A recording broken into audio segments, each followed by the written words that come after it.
പാവങ്ങളിൽ ഈശോയെ കണ്ട് അവരെ ശുശ്രൂഷിക്കുമ്പോൾ ഈശോയെ സ്പർശിച്ചറിഞ്ഞ് ദരിദ്രരോടുള്ള സ്നേഹം ദൈവസാക്ഷാത്കാരത്തിൻ്റെ കൂദാശയാണെന്ന് നമ്മെ പഠിപ്പിച്ച വിശുദ്ധ വിൻസെൻ്റ് പോളിൻ്റെ മാതൃകയും നാമവും സ്വീകരിച്ചിരിക്കുന്ന സന്യാസിനി സഭയാണ് sisters of charity of saint Vincent Paul.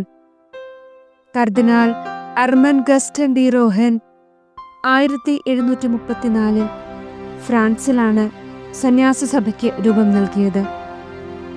പാവങ്ങളെ പുൽകിയ സഭ ലോക ജനസംഖ്യയിലെ ഏറ്റവും കൂടുതൽ ദരിദ്രരെ ഉൾക്കൊള്ളുന്ന ഇന്ത്യയിലുമെത്തി.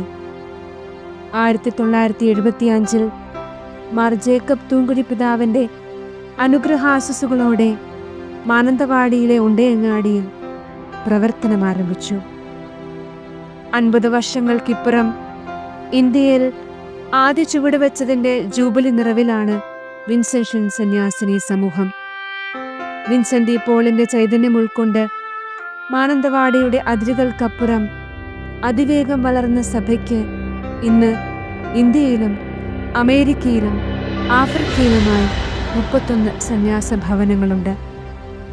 മനസ്സിൻ്റെ കടിഞ്ഞാൻ പൊട്ടിപ്പോയ അനേകം സഹോദരങ്ങൾക്ക് കാലാകാലങ്ങളായി കൈത്താങ്ങാകുകയാണ് വിൻസെൻഷ്യൻ സഹോദരിമാർ. പാവങ്ങളിൽ ഈശോയെ തൊട്ടറിയാൻ, അവരിൽ ഈശോയുടെ തിരുമുഖം കാണാൻ sisters of charity of saint Vincent Paul കുഞ്ഞു മിഷണറിമാരെ ക്ഷണിക്കുന്നു.